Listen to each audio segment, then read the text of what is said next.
Tell us a little bit about yourself. My name is Megan Ty. I'm 28 years old.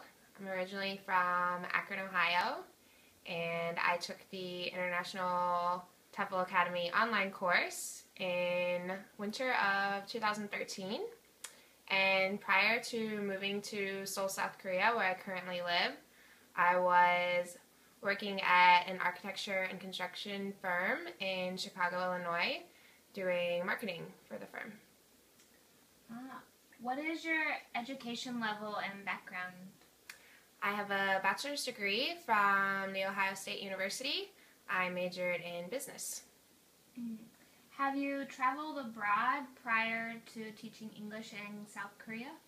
Yes, I've traveled quite extensively. I studied abroad while I was in college in Ecuador and had traveled throughout Europe and Asia prior to moving to South Korea. What sparked your interest in going to teach English abroad? It was something I'd always wanted to do.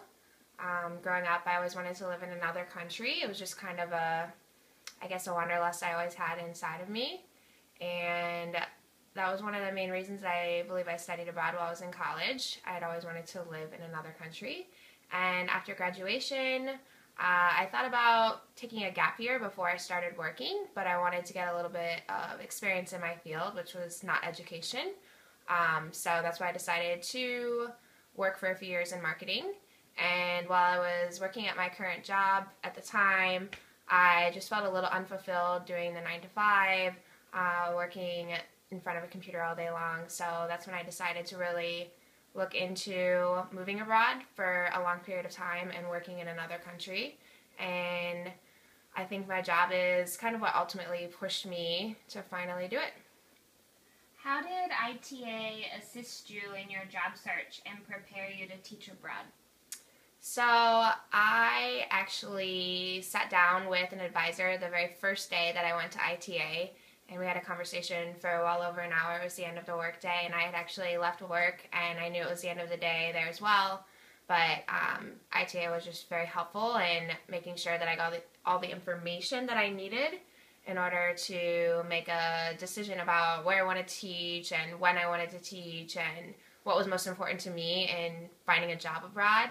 But then after I took the course, they also helped me in terms of getting in touch with a recruiter for the program that I currently work for in South Korea. So they actually set me up with Reach to Teach, which is a recruiting company that helps teachers find jobs in the Seoul public school system here in Korea. So they put me in touch with Reach to Teach, and they kind of, I feel like they've always kind of been there to offer advice, kind of like hold your hand when you need it, and put you in touch with people who can help you find a job. So their alumni career services are lifetime, so I also feel like in the future, if I want to teach abroad again, that I can definitely utilize them as a resource, and they'll help me find contacts in the future as well. Tell us about your most memorable experience about living abroad. Just choose one. Well, I think my most memorable experiences have been with my students, just because I see them so often, and so I feel like you create a lot of memories with those who you're teaching. I really enjoy the camp times that we have here in South Korea. During the public school year, there are 2 long breaks, and I hold an English camp during the winter break and also during the summer break. And honestly, one of my favorite things to do with the kids is to kind of bring them a little bit of my culture.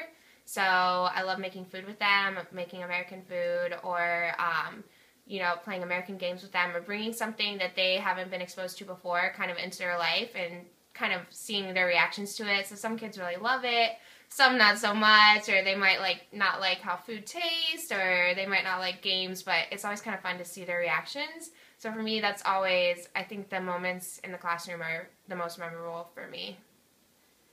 What advice would you give to someone planning or considering teaching abroad? I guess I would just say do your research in advance.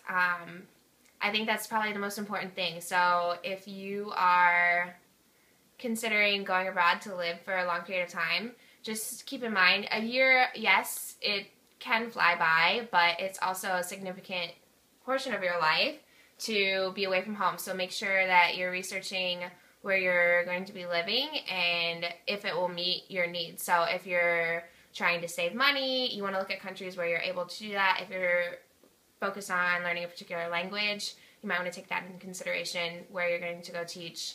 And also, I guess just keep an open mind. So don't go into a job or don't move to a country with preconceived ideas. I tried to research, things that were important to me, like safety or like how much I could earn or, like the program, the reputation of the program that I was applying to. But I tried to not research too much about the culture or things that I knew that I would come to Korea kind of expecting. I didn't want to have a bar set too high, so I kind of tried to not read up on too many blogs or get too many ideas in my head of what Korea would be like, because I knew at the end of the day it was going to be a unique experience for me and I wanted to just come here and live it, and I didn't really want to have an idea in my head of what it was supposed to be because I didn't think my expectations would be met if I was building it up, I guess, in my mind. So, and I think that worked out really well for me. So I guess do your research, but don't do too much research. How did you make friends in Korea? So I was actually very lucky because I work for a government program here in Korea, and my first week in Korea we had an orientation week. So teachers from public schools, not just in Seoul but also across the country, were all brought together, and we learned about Korean culture together and about teaching Korean children and learned a little bit of the Korean language. And during that week I made many of the friends that I still have today, so that was a great resource for friends. But also pursue hobbies here, so ones that you had at home or new ones as well. One of my hobbies at home is yoga, and that's something that I've continued out here in South Korea, and I've made lots of friends through joining the yoga community here in Seoul. So going after things that you like, you're going to meet people who share similar interests as you. And also just, I guess, being outgoing, like not being scared to talk to someone. I've met friends through weekend trips that I've taken here, so other people who are exploring Korea as well. I've been able to learn about their journey. And of course you're going to want to make friends, I believe, with your coworkers and with friends of friends. You'll meet lots of people through others as well. And that's been a great resource, I guess, for friends for me as well, is just being open to pretty much most people that I meet. When you're a foreigner in a foreign country, I feel like you're much more open and likely to strike up conversation with a stranger that maybe you wouldn't at home. So just keeping an open mind, again, keep an open mind. And lastly, would you recommend teaching in your country? Absolutely. Come to Korea. Yes, South Korea is a really great country to teach in and to live in as a foreigner. It's a very welcoming country, and I also feel like Korea it's a very safe country.